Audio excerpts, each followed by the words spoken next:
లో రిఫార్మ్స్ తీసుకొచ్చాం.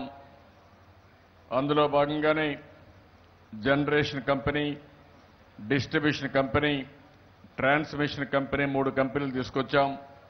దీన్ని రెగ్యులేట్ చేయడానికి రెగ్యులేటరీ కమిషన్ తీసుకొచ్చాం. భారతదేశంలో పవర్ సెక్టర్ రిఫార్మ్స్ మొదట స్టార్ట్ చేసింది ఆ రోజు సమైక్య ఆంధ్రప్రదేశ్లోనే ప్రారంభించడం జరిగింది. ఆ తర్వాత దాని ఫలితం 2004 వచ్చే లోపల మన సర్ప్లస్ పవర్ ఇచ్చాం. కానీ తర్వాత వచ్చిన కాంగ్రెస్ పార్టీ పూర్తిగా ఈ సెక్టర్ని నిర్వీర్యం చేశారు. అన్ని విధాల పతనావస్థకు తీసుకెళ్లారు. అనేక సమస్యలు వచ్చి విభజన జరిగిన సమయంలో 2 రాష్ట్రాల్లో కరెంటు కొరత వచ్చే పరిస్థితి వచ్చింది. అక్కడి నుంచి మళ్లీ మనం సమర్థవంతంగా PLF పెంచడం కానీ, సెక్టర్లో సమర్థత పెంచడం కానీ ఈ కార్యక్రమాలన్నీ చేసి ముందుకు పోయాం.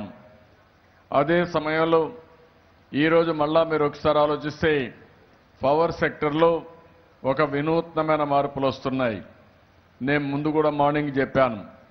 ఈరోజు మీరు చూస్తూ ఉంటే ఈ సెక్టర్లో సోలార్, అదే మరి విండ్ ఎనర్జీలో చాలా ఖర్చు తగ్గి ఎఫిషియన్సీ పెరుగుతూ ఉంది. తక్కువ ధరకే ఉత్పత్తి వచ్చే పరిస్థితి వచ్చింది. కానీ ఈ సోలార్ కానీ విండ్ కానీ ఓసారి సన్లైట్ లేకపోయినప్పుడు, విండ్ కూడా సరిగా లేకపోతే ఈ 2 తగ్గే అవకాశం ఉంటుంది. దానికి గ్రిడ్ మేనేజ్మెంట్ కానీ, లేదంటే సోలార్ స్టోరేజ్ కానీ, ఎనర్జీ స్టోరేజ్ కోసం ముందుకు పోవాలి. ఈరోజు టెస్లా కంపెనీ ఒకటి స్టోరేజ్ కోసం చేస్తున్నారు. అందులో 8 రూపీస్ యూనిట్ అవుతా ఉంది. ఒకప్పుడు 14 రూపాయలు ఉండేది, 3 సంవత్సరాలు 6.5 రూపాయి సోలార్ కాస్ట్ ఉండేది. ఈ రోజు వచ్చే ₹2.45 పడిపోయింది. అంటే ఎక్కువ వినియోగం చేస్తే, స్కేలింగ్ చేస్తే ధరలు కూడా తగ్గిపోతున్నాయి. పెద్ద పెద్ద కంపెనీలు వస్తున్నారు, వాళ్ళు కూడా రీసెర్చ్ చేస్తున్నారు. ఆటోమేటిక్గా ధరలు కూడా పూర్తిగా తగ్గి వినియోగదారుడికి లాభం వస్తూ ఉంది. భవిష్యత్తులో కూడా మీరు చూస్తే సోలార్, విండ్ ఎనర్జీ ఎక్కువ ప్రాధాన్యత ఇచ్చి, అదే సమయంలో ఎక్కడికక్కడ స్టోరేజ్ కెపాసిటీ పెంచుకోగలిగితే, దానికి కూడా రీసెర్చ్ జరిగి ఆ స్టోరేజ్ కెపాసిటీ పెంచడానికి కాస్ట్ తగ్గించగలిగితే ప్రతి ఒక్క ఫీడర్ కూడా ఒక స్మార్ట్ పవర్ గ్రిడ్ తయారయ్యే పరిస్థితి వస్తుంది.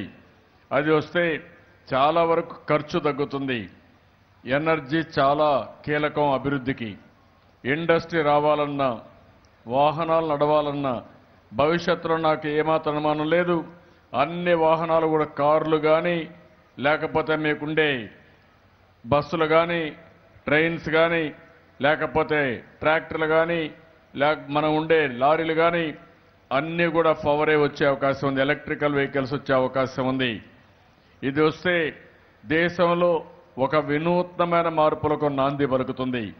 నేను అందుకని ఆ రోజు first time power sector reform తీసుకొచ్చాం. ఈరోజు మళ్లీ రెండోసారి సెకండ్ పవర్ సెక్టర్ రిఫార్మ్స్ కూడా ఆంధ్రప్రదేశ్ ప్రభుత్వం శ్రీకారం చుడుతున్నాం. ఇది జయప్రదమైతే భారతదేశానికే కాదు ప్రపంచానికే ఆదర్శమయ్యే పరిస్థితి వస్తుంది. ఆ విషయం ఈ మహాసభ గుర్తుపెట్టుకోవాల్సిన కోరుకుంటూ, దీనివల్ల ఇంకా మనం చర్చ చేయడం కానీ, ఇప్పుడు ఉదాహరణకు మీరు చూస్తే ఒక వినూత్నమైన ఆలోచన LED బల్బులు. ఆ ఆలోచన ఇక్కడి నుంచే ప్రారంభమైంది. ఆ రోజు హుదూద్ సైక్లోన్ వచ్చింది. సైక్లోన్లో అన్ని బల్బులు కూడా మొత్తం డిస్ట్రాయ్ అయినాయి, పోల్స్ అన్నీ పోయినాయి. ఆ రోజు మనం ఆలోచించి ఇప్పుడు వాడే కరెంట్లో 30-35% పొదుపు వస్తుంది. ఆ డబ్బులు మేము మిగలబెట్టుకుంటాం. మిగిలిన 65%, 70% మీకు ఇస్తాం.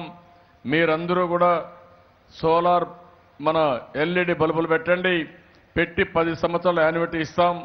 ఈ 10 సంవత్సరాల్లో 65% తీసుకొని మీ అప్పు కట్టి కొంత లాభాలు కూడా తీసుకోమని మనం వాళ్ళకి చెప్పాం. ఒక ఆలోచన 35% పవర్ మనకు ఖర్చు తగ్గింది. వాళ్ళు చేసిన దానివల్ల రాష్ట్రం మొత్తం ఒక్క పైసా ఖర్చు పెట్టకుండా LED బల్బులకు వెళ్ళిపోయాం. దేశం మొత్తం LED బల్బులకు వెళితే 40 నుంచి 45 వేల కోట్ల రూపాయలు పొదుపయ్యే అవకాశం ఉంది. అదే సమయంలో ఈరోజు మనం ఆలోచిస్తున్నాం మన ఆంధ్రప్రదేశ్ రాష్ట్రంలో 15 లక్షల మన అగ్రికల్చర్ పంప్ సెట్స్ ఉన్నాయి. ఈ 15 లక్షలు కూడా సోలార్ పంప్ సెట్స్కి వెళ్ళి అందులో కూడా ఎనర్జీ సేవింగ్కి వెళ్ళిపోతే 10 సంవత్సరాల్లో ఒక్క పైసా పెట్టుబడి పెట్టకుండా ఇప్పుడు 20% కరెంటు మనం వ్యవసాయానికి వాడుతున్నాం. అందుకు వాడే కరెంట్లో పొదుపొచ్చే డబ్బులే కొంచెం షేర్ చేస్తే 100% అవి కూడా రీప్లేస్ చేసే పరిస్థితి వస్తూ ఉంది. ఇలాంటి వినూత్నమైన ఆలోచనతో ఈ ప్రభుత్వం ముందుకు పోతున్నాం. ఆ విషయం మీరందరూ గుర్తుపెట్టుకోవాల్సిన అవసరం ఉంది. ఈరోజు ఇంకా ఒక పక్కన 2,20,00,000 బల్బులు ఎల్ఈడి బల్బులు 10 రూపాయలకి పేద ప్రజలకు పంపిణీ చేశాం. అంతేకాకుండా ఎనర్జీ సేవింగ్ డివైసెస్ పోతున్నాం. బల్బులకు అవసరం ట్యూబ్ లైట్లు వెళ్ళడం, అదే మరి ఇంట్లో వాడే అన్ని వస్తువులు కూడా ఎనర్జీ సేవింగ్ ఇవన్నీ వాడడం, ఇలాంటి వినూత్నమైన కార్యక్రమాలకు మనం శ్రీకారం చుడుతున్నాం. దీనివల్ల మీరు చూస్తే ఎనర్జీ ఎక్కువ సేవ్ అవుతుంది, కరెంటు పొదుపు అవుతుంది, పేదవాళ్ళకు కూడా తక్కువ కరెంటు వాడుకునే అవకాశం వస్తుంది. దానివల్ల ధరలు బాగా తగ్గుతాయి. ఇంకొక పక్క పేదవాళ్ళందరికీ 75 యూనిట్లు ఉచితంగా కూడా ఇస్తున్నాం. అంటే కరెంటు వాడకమే తగ్గిపోతుంది. అందులో కూడా 75 యూనిట్లు ఇస్తే ఎక్కువ ట్యూబ్ లైట్ కానీ, అదే మరి వాళ్ళ టీవీ కానీ, ఇంకొక పక్కన ఫ్యాన్ కానీ ఇవన్నీ పెట్టుకునే అవకాశాలు వస్తాయి. ఇది ఒక వినూత్నమైన కార్యక్రమం. అందుకే నేను మిమ్మల్ని అందరినీ కోరుతున్నా, ఈ పవర్ సెక్టర్లో కళా వెంకట్రావు గారు పెట్టినటువంటి తీర్మానాన్ని అందరూ ఏకగ్రీవంగా ఆమోదించవలసిందిగా ఒక్కసారి అందరినీ కోరుకుంటూ, అదే సందర్భంలో మీరందరూ కూడా దీనిపైన కూడా చర్చ జరగాలి. ప్రతి ఒక్క వ్యక్తికి కావాల్సింది కరెంటు కావాలి, ప్రతి ఒక్క వ్యక్తికి కావాల్సింది విద్యుత్ శక్తి కావాలి. ఈరోజు మనం ఇక్కడ ఉన్నామంటే ఈ మైక్ పనిచేయాలంటే కరెంటు కావాలి, ఇక్కడ కూర్చోవాలంటే లైట్లు కావాలి. లైట్లు లేకుండా, మైక్ లేకుండా, ఫ్యాన్లు లేకుండా మనం ముందుకు పోయే పరిస్థితి కూడా లేదు. ఇలాంటి కీలకమైన సెక్టర్ ఇది. ఇందులో ఒక డిస్రప్టివ్ టెక్నాలజీ, వినూత్నమైన మార్పుకు శ్రీకారం చుట్టే టెక్నాలజీ ఇది కానీ వస్తే భారతదేశ చరిత్ర ముఖ చిత్రమే మారిపోయే పరిస్థితి వస్తుంది. అందులో కూడా తెలుగుదేశం పార్టీ అగ్రభాగానున్నాం. ఈరోజు పవర్ సెక్టర్ రిఫార్మ్స్ మనమే పెట్టాం. సోలార్ ఎనర్జీ, విండ్ ఎనర్జీ మీరు ఒకసారి చూస్తే గడిచిన 3 సంవత్సరాల్లో 4,600 మెగావాట్ ఉత్పత్తి చేసి దేశంలో 18,000 చేస్తే అందులో 25% మన రాష్ట్రంలో ఉత్పత్తి చేశాం. అతి పెద్ద సోలార్ పార్కు కర్నూలులో 1000 మెగావాట్లు ఉంది. 1000 మెగావాట్లంటే 10,000 ఎకరాల్లో ఒకే దిక్కడ సోలార్ ఎనర్జీ ఉంది. ఇది ప్రపంచంలో ఎక్కడా లేదు.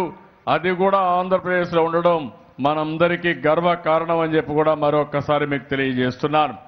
ఇలాంటి తీర్మానాన్ని మీరు బలపరిచే ముందు ఈరోజు చూస్తే మొత్తం ఉదయం నుంచి చూస్తున్నాను, ఫేస్బుక్లో చాలా మంది ఉత్సాహంగా పార్టిసిపేట్ చేశారు.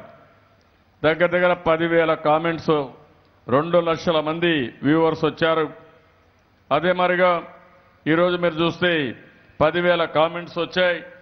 టోటల్గా షేర్స్ వస్తే 1,700 వచ్చాయి.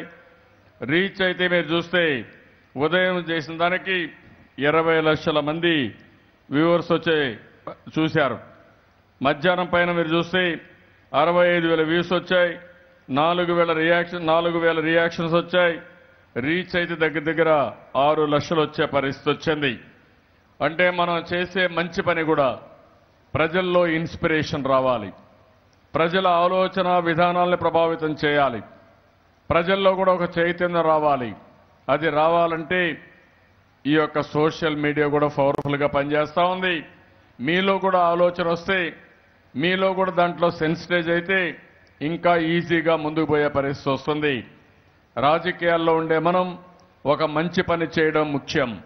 ఆ మంచి పని ఎప్పటికప్పుడు ప్రజలకు తెలియజేయడం, అదే మరి సమాజానికి తెలియజేయడం, ఇంకా మంచి ఆలోచనలుంటే ఆ ఆలోచనలు కూడా తీసుకోవడం, మళ్ళీ ఆ ఆలోచనలు కూడా అమలు చేయడం, ఇది కంటిన్యూగా చేయవలసిన అవసరం ఉంది.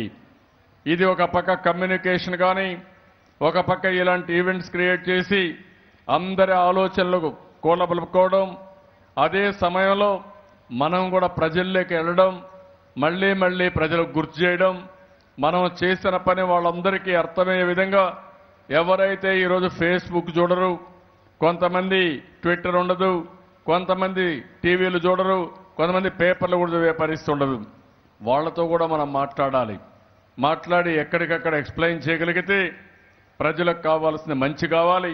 మంచి చేస్తే మనకు అండగా ఉంటారు.